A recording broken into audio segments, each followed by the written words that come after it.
All right, you got Cam Jordan joining us. Go ahead and put your questions in the chat and we'll get going. First one's from Amy Just. Yeah, I'll just get this out of the way. When you went back and watched the film of the play that resulted in your ejection, what did you see and what do you have to say about that? Yeah, I mean, I hate the position that, even that I put the team in with being ejected from a game, a big game, a fourth quarter where, we didn't get the, didn't get the right call in my mind, but that's something that I have to deal with. That's something that if it happens, it can never happen on my way. Talking about being within a play, it was pushing, it was a counter movement, ball had thrown, I was trying to get the hand off me, his left hand was coming my way, and off a reaction, I went to go push cross, but the fist was clenched. I mean, I watched it no less than 100 times, the replay. And anytime you have a balled fist, I mean, you're putting yourself in danger. So it made contact with the face mask. The refs did what they thought was necessary, and you were called in, whatever that process was. But by not being on the field, I hurt the team. So that's on me. I mean, when you have a close game, when you have a game like we were in, that can never happen. Next one's from John DeSager. Hey, Cam, two-part. Sounds like it was freakish. So is that something that happened to you before and just didn't get called coincidental? And the second thing is, run defense-wise, you guys have been so stout there. Do you just get back to fundamentals to being who you are? Yeah, within that play, I mean, there was no maliciousness in it. There wasn't, it wasn't like it was a stop in the middle play, a thought process and gone. It was something that sort of happened in reaction. I mean, it worked into a spin move my way, so I was disengaged. That was, the main point of a move, is to get the guy off of you. So when it comes down to it, again, that's on me. That's something that can't happen. So, the next thing is just focusing on the run, focusing on what we can control, and that is just that. We got Dalvin Cook coming down to the Bayou, and we have to be ready. Next one's from Nick Underhill. Cam, what did it mean to you to tie your dad in Pro Bowl appearances? Yeah, I mean, that's a huge honor. In my mind, I thought I've seen Seattle, have Cliff Averill, Mike Bennett. I've seen Minnesota go Everson Griffin and Danielle Hunter. I thought it was going to be me, Trey Hendrickson, and another defensive end. To not see Trey up there, I was confused. But we're here for a Super Bowl, so we got our eyes on a bigger prize. For me to tie Pops, that's awesome in terms of our legacy. The Jordan men have 12 Pro Bowls, but I'll worry about that offseason. What I'm focused on is the Vikings coming in and how we have to stop the run, make them one-dimensional, as well as put a cap on Adam Thielen and Little Justin Jefferson. Next one's from Amy Just. Yeah, two-parter. Yeah, well, I guess you alluded to it a little bit with your reaction about Trey not making the Pro Bowl, but Demario too, your reaction to that, and then you became a new dad over the weekend, so just wanted to ask about that. Yeah, I mean, you talk about all-pro Demario Davis, one of the best linebackers in the game right now, to not make the Pro Bowl. That's something that I feel like with Jade, especially when you have a top 5 defense and you only have 2 defenders make a Pro Bowl. That's just something that you expect more. The way that he's played, the way Trey's played, I mean, the way David Onyemata has played, I thought that he might have slid in there as well. But to come down to it, again, we can only control what we can't control. We got the Vikings coming in, and we've got eyes on a bigger prize. We're still in our control of our own destiny in terms of getting the playoffs and making statements. Next one's from John DeSager. Yeah, you alluded to Dalvin Cook earlier. Just what are some of his strengths that he seems to put on the field? He's fast. He makes great decisions, and when it comes to the running game, I mean, these last couple of years he's put on a show. We have our work ahead of us, and I think we, last couple games, I think we could have done a little bit better in our run game, and we're going to focus on that. Get back to our fundamentals. Get back to know how playing our defense that we want to play. And once we make a team that one-dimensional, we can really start attacking them. So it's going to be on us to do everything we can to affect their offense. Next one's from Ed Daniels.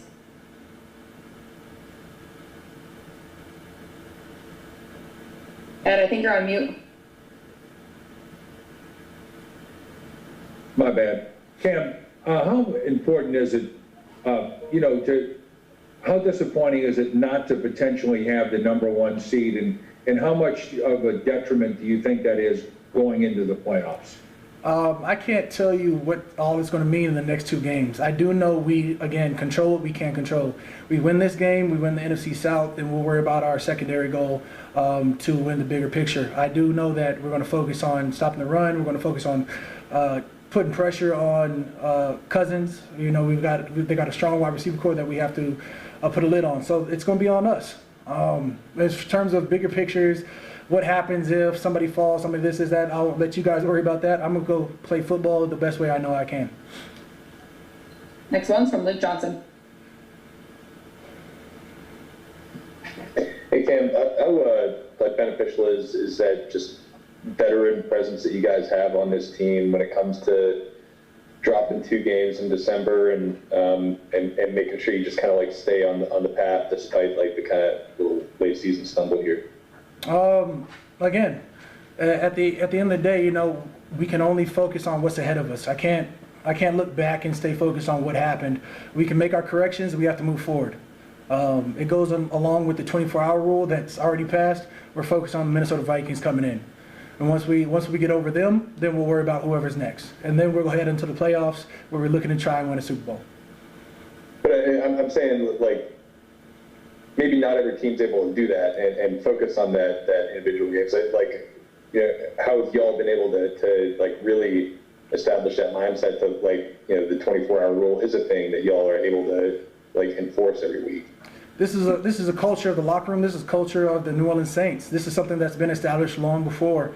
So everybody goes with exactly the same mindset. This is a team that, you know, this defense trusts each other, the offense trusts each other, the team trusts each other. So again, we control what we can't control. We don't look back, we look forward after we make our corrections. Next one's from John DeSasia. Cam, defensively, the unit played 92 plays, and it looks like it held up pretty well. What were your impressions of how the defense held up, and also how important, I guess, is recovery this week? I know it's important every week, but a shorter week with that many plays. Yeah, I mean, I think the defense played well, but clearly not well enough to where we won. If we eliminate some of those touchdowns and make them field goals, we're in a better position to win. I think that, you know, there should have been another sacks fumble between me and David Onyemata, but that was looked over per usual. And at the end of the day, we don't have time for excuses or time to whine. We have the Vikings coming in. This is something that we have to take advantage of. All right, we're all set. Appreciate it, Cam. Yeah.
Okay, we've got Demario Davis. First questions from John DeSager.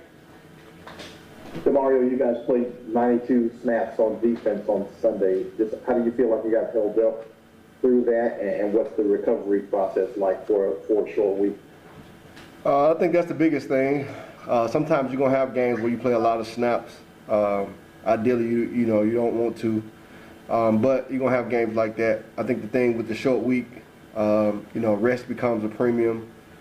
Spending extra time in recovery and having that process right. Understand you still got to try to get all your tape in. So it's just really about the process and making sure it's fine tuned. Next one's from Mike Triplett. Hey, Demario, is there anything you guys that any team can do to try to quote unquote peak at the right time in December and January and play your best football at the end of the season, or it's too abstract to even try to identify how to do that? No, I think it's about it's all in your process. It's so important. That's why you hear so many people talk about the process. If the process is right, it'll kind of take care of itself. You have all year, that year all the way up to November to try to make sure that it's right, so that you can be in stride in times like this and be playing your best ball, making sure all those little details are fine-tuned. Ideally, you want to be at full strength with your roster. Teams that can make it to this point of the year and be at full strength, and have like their process right during the week. They traditionally do better. Next one's from Amos Morale. Yeah, Coach Payton earlier today mentioned the Vikings and their explosive plays. Just what have you seen from that offense on film, and what are some of the things that they do that allow them to have those explosive plays? Really good offense. A lot of great personnel, guys that have proven themselves in this league for a long time. Some dynamic receivers. A tight end that's been dominant in this league for a long time. A running back that's running like top running back in the league. Really good offensive line and a great play caller. And so it presents a lot of challenges for you, going into a game. And so we got to be locked in and ready to play at a high level. Next one's from Amy Just. I know you don't like to talk about accolades and stuff, like getting snubbed from the Pro Bowl again this year, but what was your reaction when you didn't see Trey Hendrickson on that list either? It's interesting, to see a guy that played at a high level like that this year, to be at, number one in the league in regards to sacks. And we traditionally praise that position. You want to have guys that can dominate the edge. It changes your defense, and it changes the dynamic of the game when you're able to get pressure on the quarterback. And he's done it at a high level. He's certainly Pro Bowl worthy, for sure. Next one's from John DeSager. You alluded to Dalvin Cook. What are the things that make him an elite running back? I think what makes him elite is his acceleration, his vision, his ability to be able to cut on the dime. He's a strong runner. He can do a lot in the passing game, a good pass protecting running back. He can do it all in all phases, and certainly playing like one of the best backs in the league right now. Next one's from Amy Just.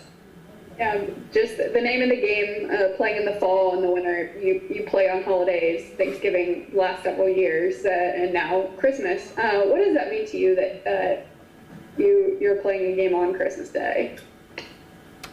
You just have to enjoy it. You have to enjoy it. It's tough being away from your family on the holidays, especially when you have little ones that don't really understand why you got to be away. But you have to enjoy it. Just being able to be a part of this game is a blessing. And when you're growing up, you're looking at these games on holidays and just wanting to be there. And when you have the opportunity to be here and playing in them, you definitely have to appreciate it and take it all in, and just not take it for granted. And so I think it's an incredible opportunity to be playing against a team that's playing at a high level, to be able to go out there and execute at a high level. It's gonna be a great opportunity and a lot of fun. Next one's from Nick Underhill. You guys have to pace yourself at all this week, just given that you basically played like a game and a half on Sunday, 92 snaps, 40-some minutes. Is this week a little bit different, just given how quick it is and how much you guys played? I think it, like I talked about earlier, it's really in your process. Some weeks, depending on what happened the week before and what's going on, you got to tweak some things. I think anytime you're in a short week, rest is at a premium. You still have to be able to get your film in and understand what the opponent is going to be trying to do. And so I think, we got a good organization, and a lot of guys individually have good processes, and our process collectively is good, and that's what you lean on in times like this. Next one's from Mike Triplett. Demario, just to follow up on asking you about peaking at the right time, what gives you the confidence that this team is close to doing that despite 2-game losing streak? That what I keep alluding to. You don't look at the results. The results are a byproduct of the product, and the product is your process, and you have to constantly be fine-tuning that. And as I said, I think we have a lot of guys that have been in this position before, that have the experience, that know how to prepare for these games, understand the importance of them, and knowing the things that they have to be able to do individually and what we have to do collectively to be able to be successful on Sunday. And it's not an easy thing to do. And of course, the results aren't going to be 100%, but you have a much better chance when you have guys that know how to prepare, and a team that knows how to prepare for these types of games than you do if you don't. All right, we're all set. Thanks, All right, Demario. thank you guys. Be blessed. Thank you.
Yo, yo.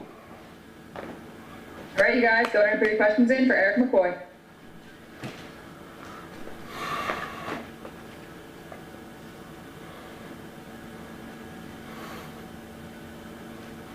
First one's from Luke Johnson.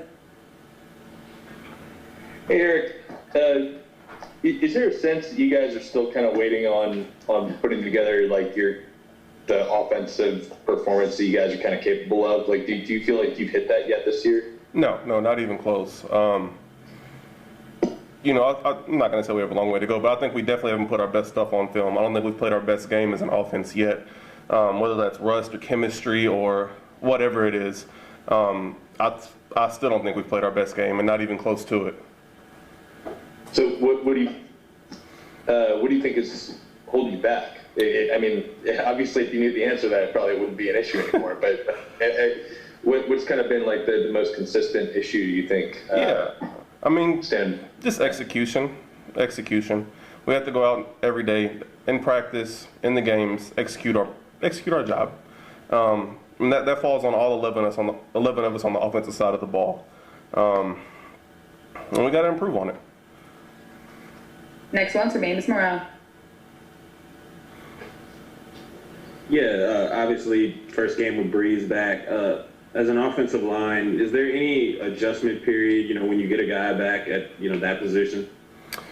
I wouldn't say there really was. I mean, Drew's been the quarterback here for what, 16, 17 years now. The guys are used to him. The guys know him. We're just getting back in the groove of things.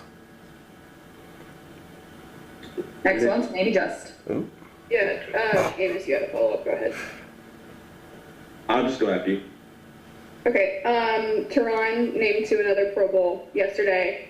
What's it like, and Alvin too, and, 5 guys in total. What's it like playing with Teron and Alvin and all those guys? I mean, Teron's a great guy on and off the field. He's a leader in the room. He's a great friend to have, and I couldn't be happier for him. That's a big achievement. I know that he's happy about it, so it's a good thing for him. Next one's from Amos Morale. Yeah, kind of talking about Minnesota's defense, what have you seen from that front? I know obviously hasn't performed the same way they did when you guys last saw them, but what have you seen from them? That they're a very solid, disciplined group. They're going to play their gaps. They're going to be where they're supposed to be.